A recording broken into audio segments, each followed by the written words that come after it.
Today, we're gonna talk gear. Don't get so excited.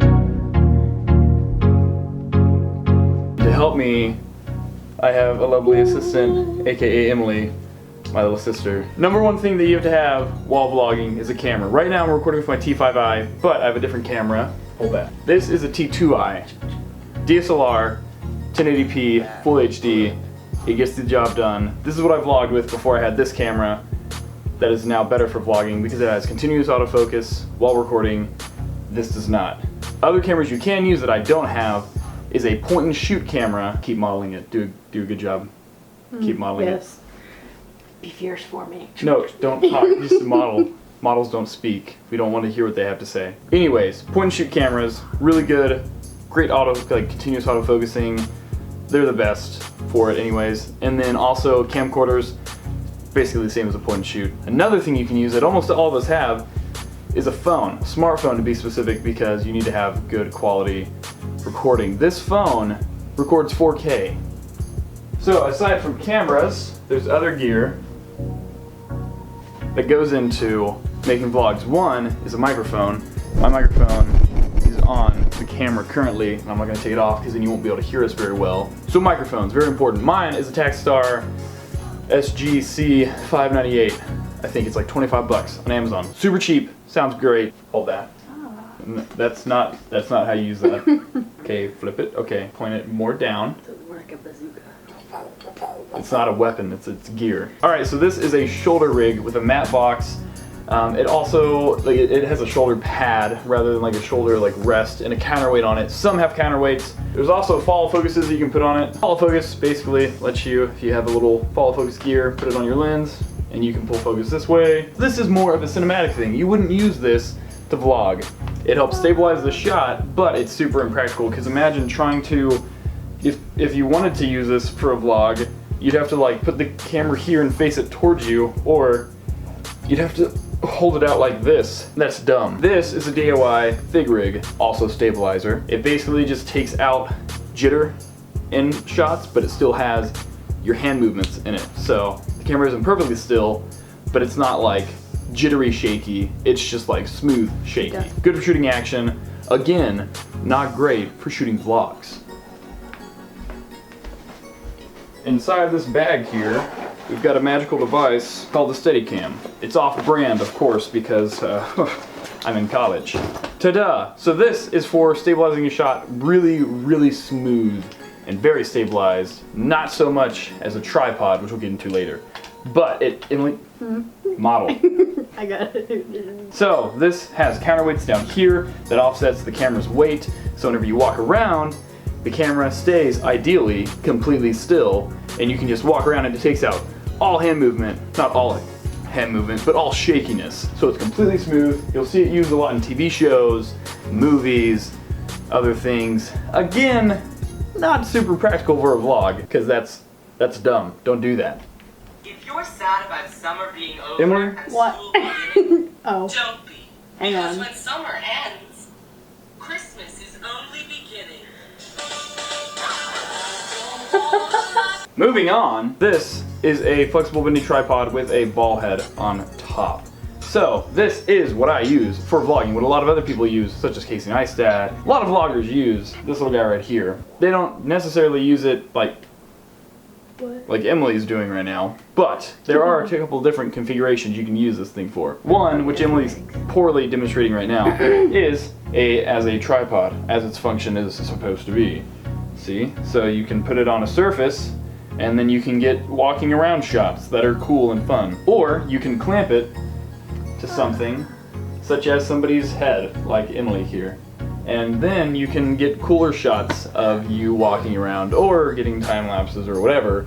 The third and most common use that I use it for is as a, hold this out, stabilization device. So this basically takes a tripod, a stabilizer, and a clamp all in one, it's all in one package, and it's all here. It's not a banana. Altogether, this right here costs like 15 bucks.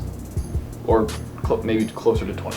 Alright, now this is a slider. Never use these in vlogs. For camera movement, dollying, or trucking. but really small amounts. You can only, you know, go from here to here, which is like about 3 feet. Ah! This is a film slate, never used for a vlog,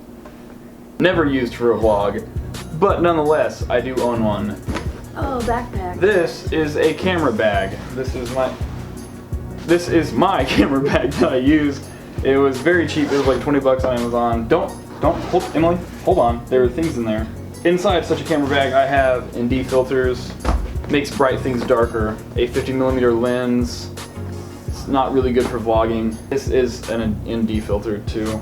This is a follow focus gear for the lens. This is a lens cap and a body cap.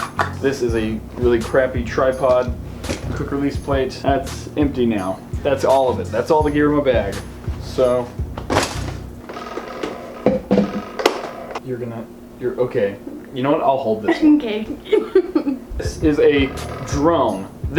It can and is used by a lot of vloggers. I don't use it very often because it takes up a lot of time, and I don't have time, so I don't use it very often, but I do have one.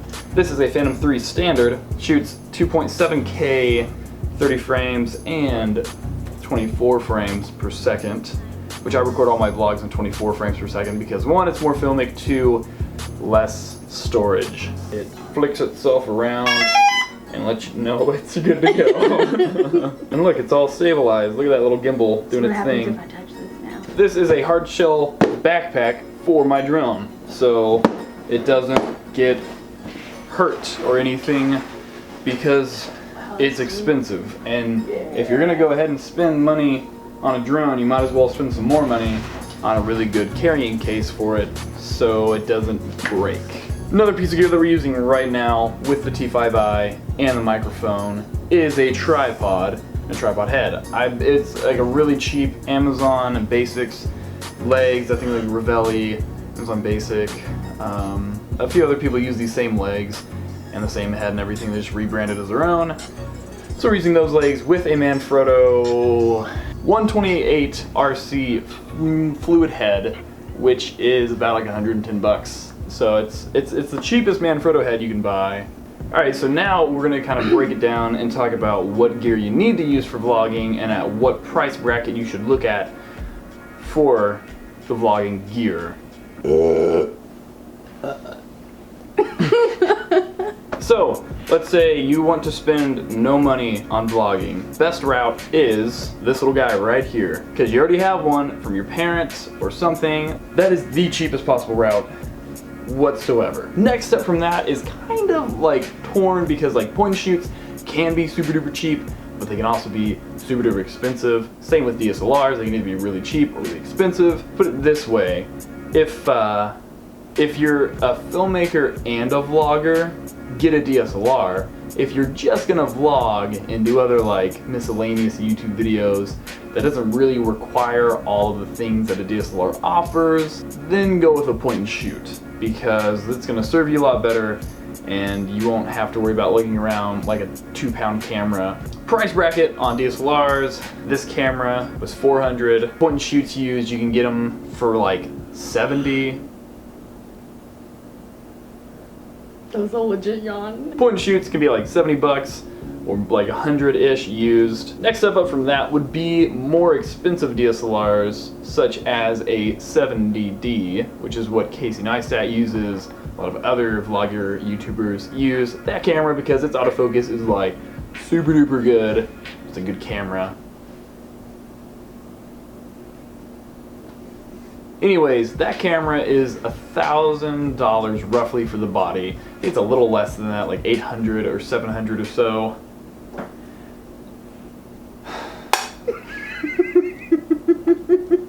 I'm done. If you're going to be using a DSLR, things you need to keep in mind is that you need a lens that offers autofocusing.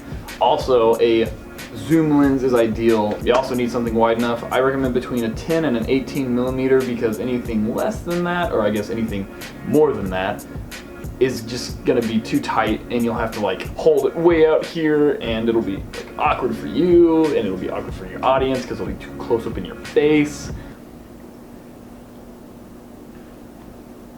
Yeah. The lens I'm using is an 18 to 55 millimeter, and it's an STM lens, which means it has a silent focusing motor.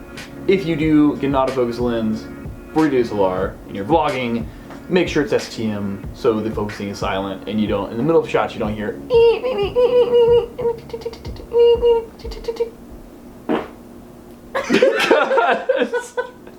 That was her. No. As far as drones go, you don't need a drone whatsoever. It's just like a fun thing to have, and it'll take your vlogs to the next level, but that's only if you're able to use it, if you have the time, and the proper licensing, and all that shenanigans. Other than that, that's basically it as far as gear goes. So yeah, that's all the gear I have, all the gear you'll really ever need to worry about when it comes to vlogging. Yeah. And doing other videos and stuff. Oh yeah. God, Emily! So yes, thank you for watching. If you enjoyed, make sure to like, comment, subscribe down below. Also, if you have any more questions, just post them in the comment section down below. We'll do our very best to answer them. It's been a very long time since I've closed a video out like this because we vlog now, so it's weird.